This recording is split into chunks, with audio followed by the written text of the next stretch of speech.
Hi everyone, this is Veronica.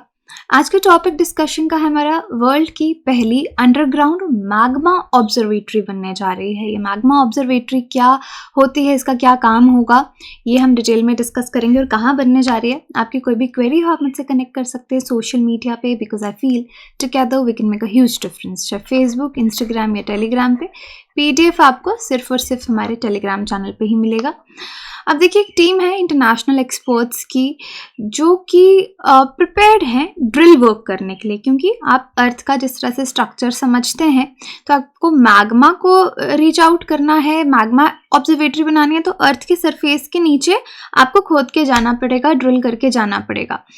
और ये international experts prepared हैं 2 किलोमीटर 1.2 माइल्स ड्रिल करने के लिए इनटू द कोर। तो देखिए, सरफेस, सिर्फ सरफेस में 2 किलोमीटर तो कुछ भी नहीं हुआ ना। ये मतलब सरफेस में भी 2 किलोमीटर इज ह्यूज, बट हम बात कर रहे हैं कि हम 2 किलोमीटर इनटू द कोर जो है वो ड्रिल करेंगे। और कहाँ पे करेंगे? एक वॉल्केनो है कंट्री के, आइसलैंड की बात हो रही है। ये ऑब्जर्वेटरी आइसलैंड में बनने की बात की जा रही है। कंट्री के north east Jules Verne style project, ये गोल है इनका। और यहाँ पे कोर में इतना 2 किलोमीटर जाने के बाद एक मैग्मा ऑब्जर्वेटरी वर्ल्ड के अंडरग्राउंड बनाने की बात की जा रही है। So this is the news. Iceland में कहाँ पे ये बनेगी, आप इसको पढ़ सकते हैं प्रिंट मीडिया में भी। ड्रिलिंग इनटू क्राफ्ला वॉल्केनो, तो क्राफ्ला वॉल्केनो में ड्रिलिंग की बात जो है वो की जा रही है। अब इस प्रोजेक्ट में obviously it will be a costly project. आपको इस तरह के इंस्ट्रूमेंट्स चाहिए, इस तरह की टेक्नोलॉजी चाहिए जो हीट से पिघल ना जाए, क्योंकि नीचे it will be very hot. अगर आप मैग्मा और कोर में जाने की बात कर रहे हैं तो यहाँ पे, और है भी एरिया कौन सा, वॉल्केनो वाला। अब $100 मिलियन प्रोजेक्ट्स है ये जो प्रोजेक्ट है, इसमें इतने खर्चे की बात की जा रही है। और वैसे एक प्रोजेक्ट इन्होंने पहले से ही शुरू किया था, ये 2014 में, और एक्सपेक्ट कर रहे हैं कि ड्रिलिंग 2024 में शुरू की जाएगी, बिकॉज आपको पूरी एक्सपर्टीज़ चाहिए कि आप हर तरीके से रेडी होने चाहिए। और इसमें अलग अलग साइंटिस्ट, इंजीनियर्स जो हैं 38 रिसर्च इंस्टीट्यूशंस के साथ में आके काम करेंगे। अलग अलग देशों से अराउंड 11 नेशंस आर इन्वॉल्व, जिसमें यूनाइटेड स्टेट्स, यूके, फ्रांस भी इन्वॉल्व है इस पूरे प्रोजेक्ट में। अब जो टीम है इसके पीछे, क्राफ्ला मैग्मा टेस्ट बेड इसको कहा जा रहा है, KMT, क्योंकि क्राफ्ला वॉल्केनो में हो रहा है इसलिए इसको क्राफ्ला मैग्मा टेस्ट बेड कहा जा रहा है। ये मैग्मा चैम्बर जो है वॉल्केनो का, वहां पे डिग इन करना चाहते हैं। मॉल्टन रॉक जो आपको सरफेस के नीचे मिलता है, जो लावे की तरह नहीं होता। देखिए, मैग्मा और लावा में क्या फ़र्क है, यह मुझे आप बताइए। मैं आपको लास्ट में वीडियो के बताऊंगी कि मैग्मा और लावा क्या है। मॉल्टन रॉक जो सरफेस के नीचे है, जो ग्राउंड से बाहर आता है, वो अभी भी एक मिस्ट्री है। जो लावा बन के बाहर नहीं आता, बीच में ही रह जाता है, जो मॉल्टन रॉक, वो मिस्ट्री हम उसके बारे में आज तक ज़्यादा नहीं पढ़ पाए। जब हम जियोलॉजी पढ़ते हैं, ज्योग्राफी पढ़ते हैं, या अर्थ के इंटीरियर्स के बारे में पढ़ते हैं, कोर के बारे में पढ़ते हैं, मैग्मा के बारे में पढ़ते हैं, तो हमको बहुत सी चीज़ें अर्थ के एवोल्यूशन के बारे में, अर्थ के बर्थ के बारे में अलग अलग चीज़ें मालूम पड़ती हैं अबाउट अर्थ।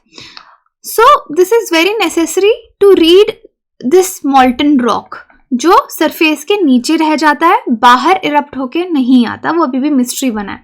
और क्राफ्ला मैग्मा टेस्ट बेड जो है वो वर्ल्ड का फर्स्ट मैग्मा ऑब्जर्वेटरी होगा, अगर सक्सेसफुल हो जाते हैं इसको क्रिएट करने में। So I hope this is clear to you कि हम किस पार्ट की बात कर रहे हैं अर्थ में। ओके, और आइसलैंड की बात हो रही है। सो दिस इज आइसलैंड यहाँ पे। ओके, और आइसलैंड को आप यहाँ देख सकते हैं, ये this area, okay, this area is your Krafla volcano, जहाँ पे ये जो ऑब्जर्वेटरी है बनने की बात हो रही है।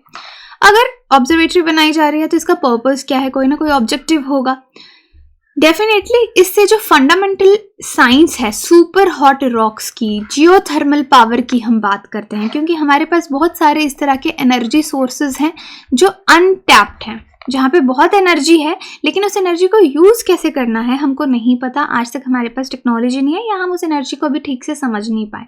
तो इसी तरह की पावर है आपकी जियोथर्मल पावर। तो ये सुपर हॉट रॉक्स की इसके जो फंडामेंटल्स हैं जियोथर्मल पावर के, हम और अच्छे से समझ पाएंगे, अच्छे से अंडरस्टैंडिंग हो पाएगी, और शायद वॉल्केनो फोरकास्टिंग कि वॉल्केनो कब कहाँ इरप्ट हो सकती है उसमें भी हम ज़्यादा अच्छा जान पाएँ, लोगों को बचा पाएँ। क्योंकि वॉल्केनो से ऑब्वियसली अगर कहीं किसी एरिया में है जहाँ आगे पीछे पॉपुलेशन है तो डेंजर्स रहते हैं। अगर हम इसकी फोरकास्टिंग बिल्कुल सही से कर पाएंगे तो हम बहुत सारे डेंजर्स को रोक सकते हैं। अब ये देखिए, ये सारा जो सिस्टम है अंडरग्राउंड मैग्मा ऑब्जर्वेटरी बनाने का, ये कहाँ से शुरू हुआ? बेसिकली ये एक अनएक्सपेक्टेड डिस्कवरी थी। मैग्मा ऑब्जर्वेटरी जो है, बहुत सारी साइंटिफिक डिस्कवरीज अगर आप पढ़ते हैं, जिसको हम बोलते हैं क्या, सेरेंडिपिटी, कि इंसिडेंटल डिस्कवरी, कुछ और ढूंढ रहे होते हैं लेकिन अचानक से हमको ये, जैसे ग्रेविटी था, न्यूटन के ऊपर क्या गिरता है, एप्पल गिरता है। सो एक्सीडेंटल डिस्कवरी है मैग्मा ऑब्जर्वेटरी की, बाकी साइंटिफिक डिस्कवरीज की तरह एक अनएक्सपेक्टेड फाइंडिंग थी।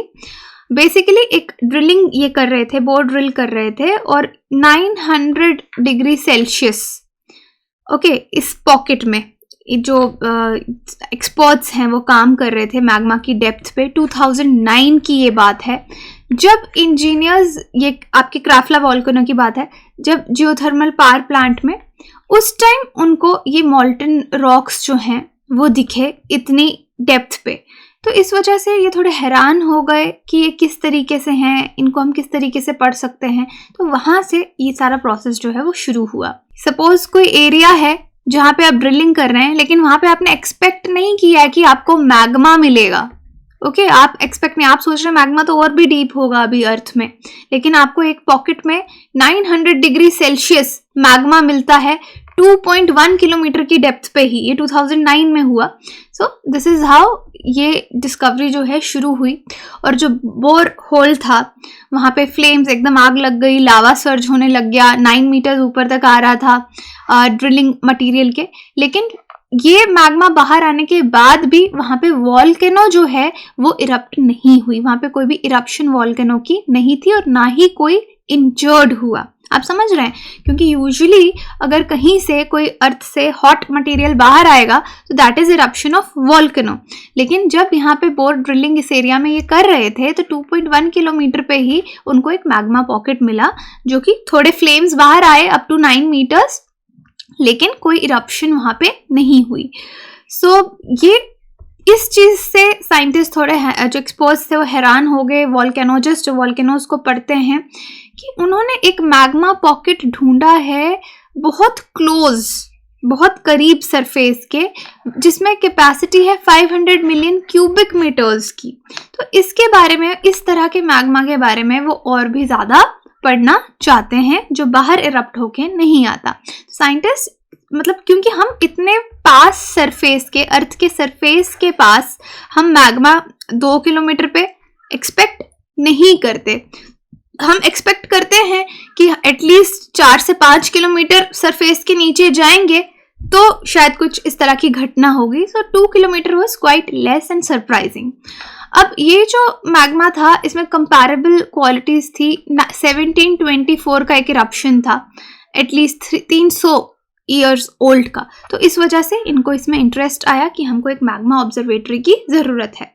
लेकिन इस ऑब्जर्वेटरी को बनाने में चैलेंजेस क्या हैं इस पूरे KMT प्रोजेक्ट को? क्योंकि आपको नई टेक्नोलॉजीज चाहिए इतने डीप डिग करने के लिए।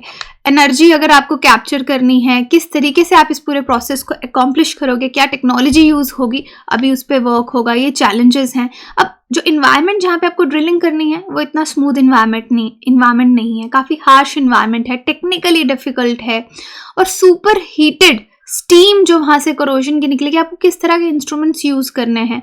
तो आप देख सकते हैं, और हो सकता है वॉल्केनिक इरप्शन इस तरह का कुछ ना हो जाए, तो नेचुरल कंसर्न्स भी हैं। तो इस पूरे प्रोजेक्ट में आप देखेंगे चैलेंजेस भी बहुत सारे हैं। लेकिन अगर ये सक्सेसफुल हो जाता है तो KMT प्रोजेक्ट से जो हमारी अंडरस्टैंडिंग है काफ़ी चीज़ों की, किन सब्जेक्ट्स में, जियो हैजर्ड्स को लेकर, प्लानिटरी साइंस को लेकर, geothermal energy and technology innovation, ये सब में हमारी अंडरस्टैंडिंग और भी इम्प्रूव होगी। मल्टी डिसिप्लिनरी अप्रोच जो है इंटरनेशनल लीडरशिप की, तो आप देख सकते हैं कि एक्सेलेंट पोटेंशियल है इस पूरे प्रोजेक्ट में। और साइंटिफिक कम्युनिटी अगर ये ऑपरेशनल हो जाए तो बहुत से नई चीज़ों के बारे में हमको पता चलेगा। आपसे सवाल पूछा था मैग्मा और लावा में क्या फ़र्क है। अब देखिए मैग्मा क्या है, ये वो टर्म है जो हम यूज़ करते हैं जो अर्थ के सरफेस के नीचे आपको मॉल्टन रॉक्स, पिघले हुए रॉक्स मिलते हैं या इस तरह का मटेरियल मिलता है inside the earth, surface of अर्थ, उसको हम मैग्मा बोलते हैं। और वीकर जोन है मैंटल, जिसको हम एस्थेनोस्फेयर बोलते हैं, वो यूजली सोर्स रहता है मैग्मा का।